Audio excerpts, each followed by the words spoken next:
देखिए, आज हम टॉपिक स्टार्ट कर रहे हैं आपका मैक्सिमा एंड मिनिमा।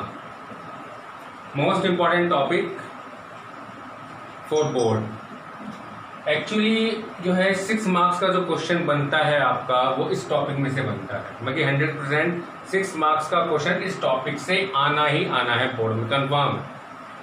अब देखिए, क्या है मैक्सिमम और minimum? The maximum and minimum of a function on its entire domain are called absolute maximum and absolute minimum. But the maximum and minimum of a function within a given neighborhood are called local maximum and minimum. देखो, आप इस चीज को इस graph से बहुत अच्छी तरह समझ सकते हो। मैंने यहाँ एक ग्राफ बनाया। इस ग्राफ में जो हाईएस्ट पॉइंट है उसको मैंने कहा एब्सोल्यूट मैक्सिमम, जो लोएस्ट पॉइंट है उसको मैंने कहा एब्सोल्यूट मिनिमम। यानी कि इस फंक्शन जो फंक्शन है मेरा, इस फंक्शन की टोटल जो मैक्सिमम वैल्यू है, तो मैं आपको बता रहा था कि जो हाईएस्ट पॉइंट है वो एब्सोल्यूट मैक्सिमम है, जो लोएस्ट पॉइंट है वो एब्सोल्यूट मिनिमम है। और जो बीच के पोर्शन में जो आपको हाइज मिल रहे हैं, ट्रफ्स मिल रहे हैं, तो ये भी क्या है, ये भी मैक्सिमम मिनिमम है, लेकिन ये किसी फिक्स इंटरवल के बीच में है। ठीक है ना? जैसे मान लो मैंने कहा कि इस इंटरवल और इस इंटरवल के बीच में पर्टिकुलर इंटरवल है, इसमें हाईएस्ट पॉइंट बताइए।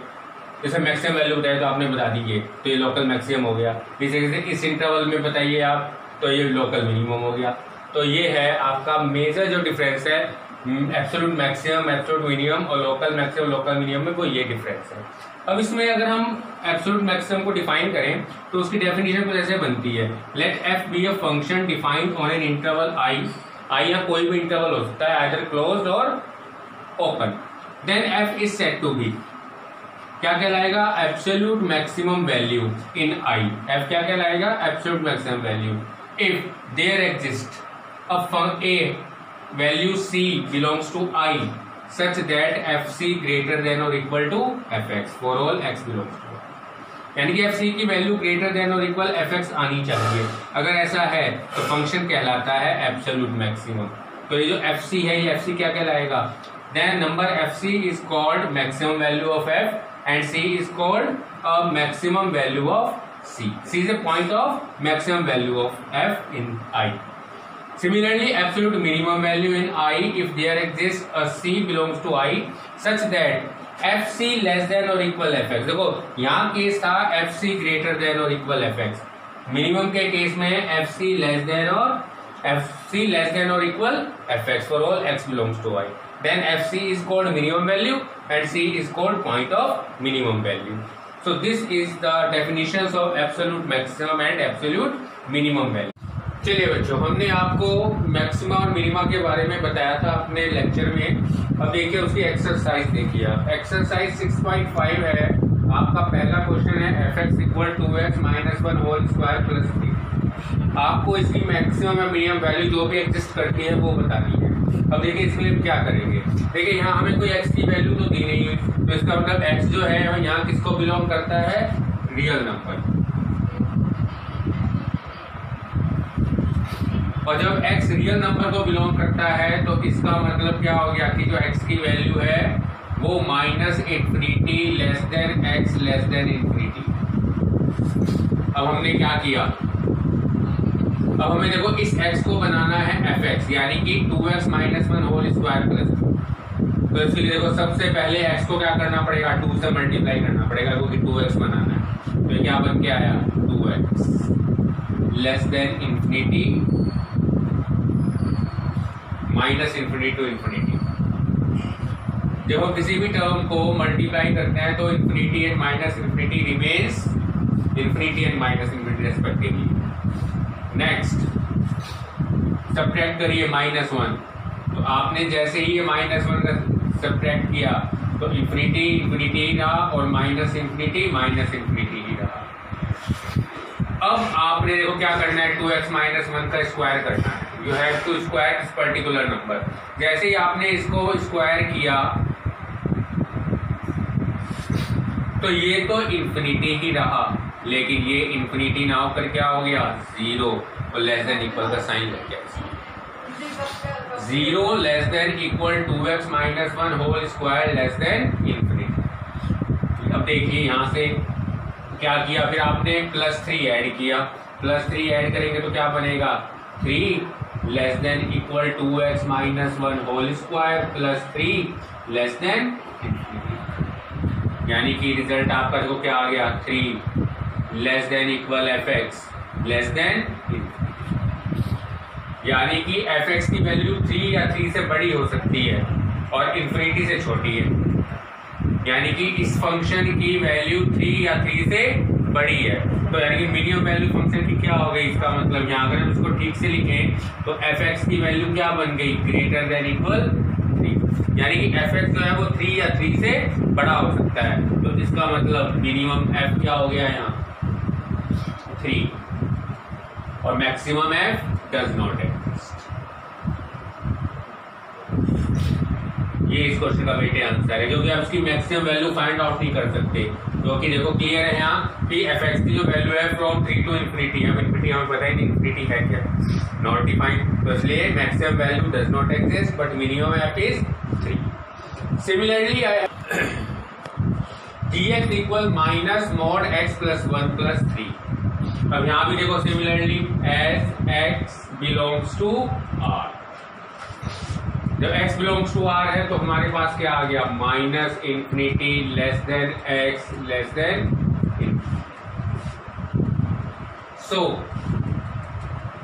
We have to form this particular x as minus mod x plus 1 plus 3, so first of all we have to add 1, so minus infinity less than x plus 1 less than, now taking mode, जैसे ही आपने यहां mode लिया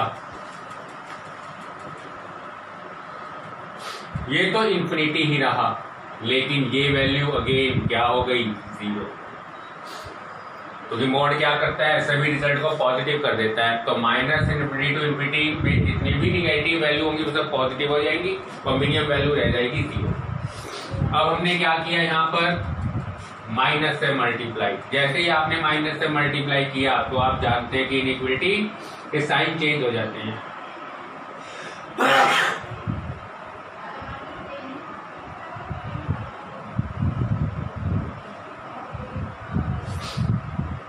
अब +3 add कर दो,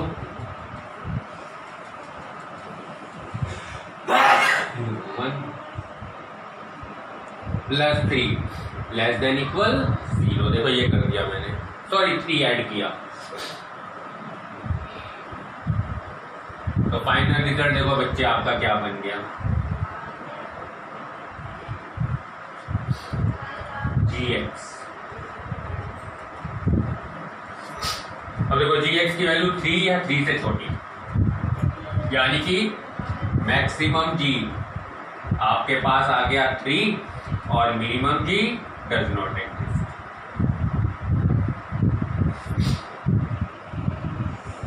क्योंकि हमें पता ही नहीं है कि इंफिनिटी कितना होगा, तो g डज नॉट एग्जिस्ट। अब देखिए हमारे पास क्वेश्चन नंबर 5, अब इसके बाकी क्वेश्चन ऐसे ही होने जैसे मैंने ये क्वेश्चन किए हैं।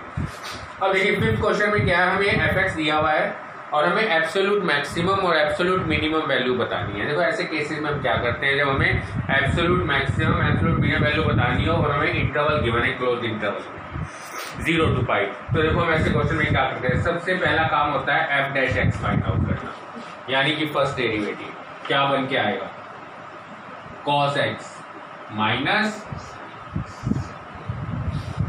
अब हमने क्या किया यहां से f डैश x को 0 पुट कर लिया, जैसे हम इंक्रीजिंग डिक्रीजिंग में किया करते थे, तो यहां से ये क्या आ जाएगा cos x is equal sin x, तो यहां से क्या बन के आया आपके पास tan x या cot x कह सकते हो, cot x इज इक्वल 1 और 1 किसकी वैल्यू होती है cot π/4, यानी कि x की वैल्यू आपके पास क्या आ गई π/4 और ये किसे बिलोंग करता है 0 to π।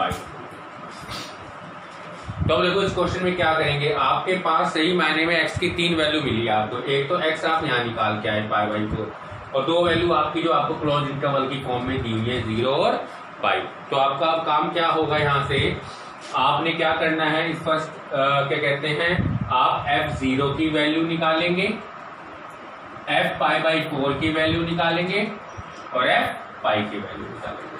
निकालिए, चलिए f0 की वैल्यू क्या बनेगी बेटा, यहाँ से ये है आपका fx, तो बनेगा sin 0 प्लस cos 0, यानी कि sin 0 0 होता है, cos 0 1, तो रिजल्ट आ गया 1। ऐसे ही f पाई बाई 4, यानी कि sin pi by 4 plus cos pi by 4। अब sin पाई बाई 4 क्या होता है, 1/√2, cos पाई बाई 4 1/√2, तो फाइनल रिजल्ट क्या बना, 2/√2, दैट इज √2। फिर निकालेंगे आप f पाई। अब f पाई क्या होगा आपके पास, sin पाई प्लस cos पाई, यानी कि 0 - 1, दैट इज माइनस। तो अब अगर आप यहाँ मिनिमम f निकालें और मैक्सिमम f निकालें, बड़े आराम से निकाल सकते हैं। देखो आप मिनिमम f क्या है आपके पास, देखो 1/√2 और -1 में सबसे छोटा है -1, और ऐसे ही मैक्सिमम f में आपका √2। तो आपने यहाँ absolute maximum absolute minimum value निकाल दी थी, आपने ये निकाल ली। तो ये तरीका है इस क्वेश्चन नंबर 5 को करने का। क्या करेंगे आप, फर्स्ट डेरिवेटिव निकालेंगे, फर्स्ट डेरिवेटिव को 0 के इक्वल रखकर x की वैल्यू फाइंड आउट करेंगे, x की जितनी भी वैल्यू आएंगी वो, और उसके अलावा जो आपको क्लोज इंटरवल में वैल्यू दी है वो, उन सभी वैल्यू पर f की वैल्यू निकालेंगे। जैसे यहाँ पर x की वैल्यू पाई बाई 4 आई और 0 और पाई गिवन था, तो आपने f0 f pi by 4 f पाई की वैल्यू निकाल ली। ठीक है, तो जो भी इनमें मिनिमम है उसको मिनिमम लिख दिया, जो भी मैक्सिमम है उसको मैक्सिमम लिख दिया। तो ये है क्वेश्चन नंबर 5 को करने का तरीका। तो इसका मतलब आपके पास जो होमवर्क में क्वेश्चन आ गए वो क्वेश्चन नंबर 1, 2, 4 एंड 5, ये होमवर्क के क्वेश्चन है आपके। अभी मैंने क्वेश्चन नंबर 3 नहीं करवाया है, उसका प्रोसीजर बिल्कुल अलग है, वो मैं बाद में करवाऊंगा। पहले इसको हम इस पोर्शन पर कॉन्सेंट्रेट करना है पहले। तो ये आपका होमवर्क भी है क्वेश्चन नंबर 5 तक, जिसमें क्वेश्चन नंबर 3 इंक्लूड नहीं है, और बाकी हम आगे कंटिन्यू करेंगे अपने नेक्स्ट लेक्चर में। Thank you.